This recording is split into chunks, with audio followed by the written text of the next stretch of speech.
BloombergNEF produces the definitive outlook for electric vehicle sales and adoption. And the 2021 version is out. And I'm going to talk to Nikolaos Soulopoulos, who's one of the authors of it. So welcome to the interview, Nikolaos. Hello, Markham. Thank you for having me. Look, this is really interesting because your introduction says that this is the first major increase to EV adoption outlook. Could you explain that for us, please? So we expect electric vehicle sales to grow rapidly in the next few years. The reasons there, the fundamental reasons behind the adoption haven't changed, and these are very strong policy support and declining battery prices. However, we have seen a lot of progress being made both in Europe and in China, not so much in the US, in further adoption. So we expect that the short-term adoption will rise faster than we're seeing the previous years, and that sets the base on top of which further mid-term and long-term adoption will progress based on that. So we see by 2025 that about 30% of annual for global vehicle sales will be electric, and that's where it is. So we see a strong market ahead in this decade for electric vehicles, for passenger electric vehicles, let me say. Well, I want to run an idea past you, Nikolaos, and I'm fond of saying that there are some basic fundamentals that adopt the pace at which technology is adopted. So falling costs would be one of them. Policy support would be another one. But one that doesn't get a lot of attention is rising value. And you can look at the iPhone as the classic example, right? I mean, it went from zero sales in 2007 to 6.5 billion or something within not that many years. And the reason is because even though it cost more, it brought so much more value. It was like having a computer in your pocket that you could make phone calls with, and that produced a lot of value for consumers. And it seems to me that electric vehicles are now providing they're not just competitively priced, they provide more value. When you look at the Ford F-150 Lightning pickup truck that got introduced, now not only does it give you got four-wheel drive, you can charge your house for 3 days, you've got a big frunk. I mean, it's doing things that other vehicles can't do, and that provides more value for consumers on top of the cost issues and so on. Would you agree or disagree with that? Oh, definitely, I agree with that. The problem here, let's say the challenge here when you're trying to put an analytical framework around all that to look at the next 5 or 10 or 20 even years, is that this additional value is very hard to quantify, and in some cases we don't yet know what that value is. So that's definitely an upside in the adoption of electrification, but for our purposes, we haven't taken that into account. So let's say that our forecast, our scenarios there are based mostly or almost exclusively on economics, at least in the medium to long term. There is some, we take into account policy effects in the short to medium term, but medium to long term, it's only economics. Practically, it is only the cost of owning and operating, primarily for purchasing and then owning and operating an electric car. So these aspects that you mentioned can potentially provide additional upside to electric vehicle adoption. Well, let's talk about that. Now, you've got two new scenarios, the economic transition scenario and the net zero scenario. Can you explain those, please? So economic transition is just what it says there. We're looking only at the costs of buying an EV, and that is what determines adoption in our modeling and in our scenario. So we say that consumers will continue to buy cars the same way that they did in the past. So we look, for example, at what prices different cars, different segments are getting in different countries, and by looking at the declining cost of batteries, we're able to come up with estimates of the prices of battery electric vehicles in different countries in the medium and long term. And in this way, we're able to understand what the volume of these cars is in different markets. So that's how we build the economic transition scenario. Primarily battery prices, lead to car prices, and car prices lead to affordability of cars, and that leads to adoption of EVs. So that's the economic transition scenario.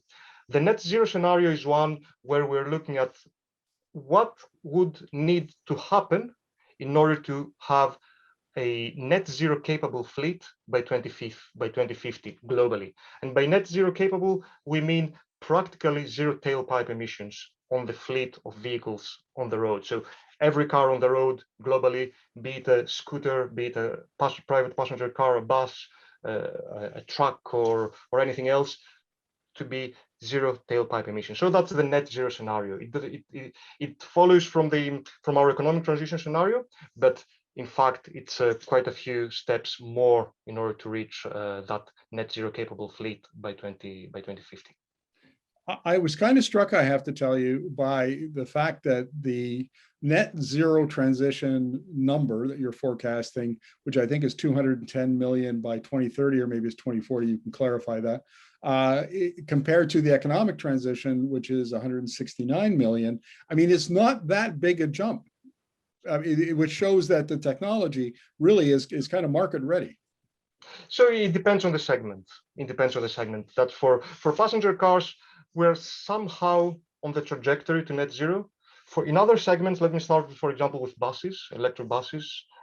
We are on the path to net zero, even with the economics and the market trends that we're experiencing now.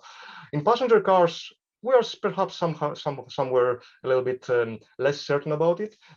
We're definitely on a trajectory for high EV adoption, but think that in order to get a net zero capable fleet of passenger vehicles on the road by 2050, the last vehicle with an internal combustion engine has to be sold around 2035. So we're talking about 15 years from now, where we need to literally replace all the vehicles on the road with zero emission vehicles. So even though the short-term differences may not be that large, when we are looking at 2040 and 2050, that small difference tends to become quite larger further down the time. So that's for passenger cars. If we're looking for commercial vehicles, again, there we have there two stories. One for vans, delivery vans, that operate in city and urban environments. For these, we see that they are somehow on a trajectory again to reach net zero by 2050, again, with additional measures that we can discuss later if you want, on top and above the economic transition scenario. If we're talking about heavy duty, medium and heavy duty vehicles in regional or long haul applications, there it is very challenging to see a net zero. No, let me say it differently. The jump there from economic transitions to net zero is a lot higher than it would be what it is in other segments. So we see a differentiation across the different road transport segments in going from an economic transitions to a net zero scenario. Now, in my work, Nicholas, I often use the adoption S curve. And of course, we talk a lot about it, the inflection point. Where do you hit on the curve, that point where sales begin to, the new technology is competitive with the old technology, and the new technology begins to take off and be adopted rapidly. Are we at the inflection point for electric vehicles? And if not, where do you think that inflection point might be? So that is a matter of definition, to be fair, what we mean by inflection point. It can be the point where we reach, let's say, 30% of annual sales. For us, that is 2025. The point where we reach 50% of annual sales. That's later, of course, in time. In terms of costs, we tend to somehow, let's say, define an inflection point, or a signpost, as we call it, with respect to the costs to the manufacturing cost and the cost of consumer of battery electric vehicle compared to an equivalent combustion engine vehicle. We see this upfront cost price parity at around 2025. That depends a lot between segments, between countries. It differs a lot. It will differ between manufacturers to a large extent, but we see segments and different manufacturers and different vehicles in different countries starting to reach price parity between BEVs and equivalent ICEs, internal combustion engine vehicles, at around 23, 24, all the way, of course, up to 2030 and even beyond. If we're looking at some of the some very small cars, for example, in Japan or in places like Southeast Asia, the affordability of EVs will face challenges for a few more years. So the inflection point differs according to definition and to where you are, of course, in the world. I mean, in Europe, we see a much stronger adoption of EVs in the 2020s, which means that we'll probably see the inflection point for passenger vehicles in Europe within this decade. Now, one form of transportation that you mentioned in the outlook, but doesn't get a lot of attention in sort of the popular discourse around electric vehicles, and that is 2- and 3-wheelers. And your numbers are that 260 million electric 2- and 3-wheelers are already in the market, in the fleet around the world. And I've seen some estimates that, because these are so handy in urban environments, they're used commonly in Asia, and that if we see a big explosion in the adoption of these, this will displace quite a bit of oil, for instance. It'll push a lot of internal combustion engine vehicles out of the market. What's your take on that? Where do you see that going over the next 10, 20 years? In fact, 2- and 3-wheelers have increased a lot have had like much higher EV adoption rates than other transport segments, and to a large extent, it has gone unnoticed by many people. And for sure, we see that continuing, and we see 2- and 3-wheelers as being one of the segments where electrification has a real potential to reach even 100% at some point, just based without a net zero, without necessarily a net zero scenario in place. So, in terms of oil demand, these 2- and 3-wheelers, the combustion-based 2- and 3-wheelers, they tend to be quite efficient vehicles, and they don't get to cover a lot of distance. So the effect on oil demand is for sure there. It's not, however, as large as it would be, passenger vehicles having the same share of fleet being electric as the same share of 2- and 3-wheelers. For sure, however, it is a market where where we have already seen a dent in oil demand due to electrification of that, and we expect that to continue. The other point for 2- and 3-wheelers is that they can potentially serve as alternative transport modes in cases where you may want to reduce congestion in cities, for example, or you may want to have a lighter environment in different places. And by lighter, I mean not dominated by large cars in different cities and different neighborhoods. So we see definitely electrification in 2- and 3-wheelers continuing apace.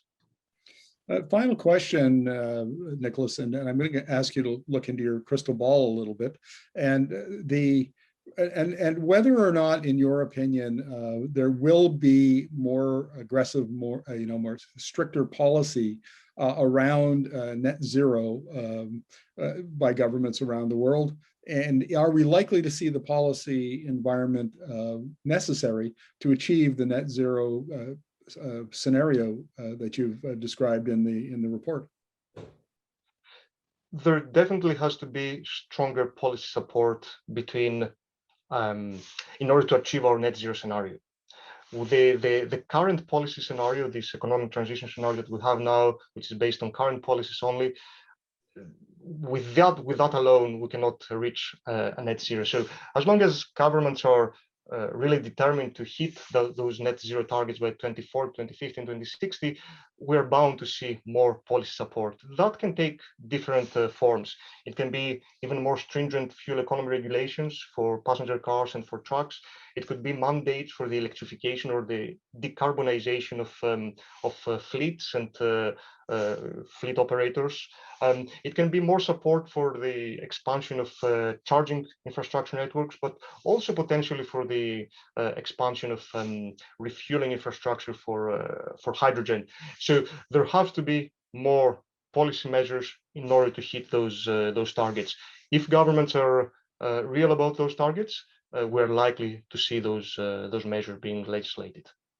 Nicholas, thank you very much for this. Really appreciate your insights. Very interesting. Thank you for having me, Markham.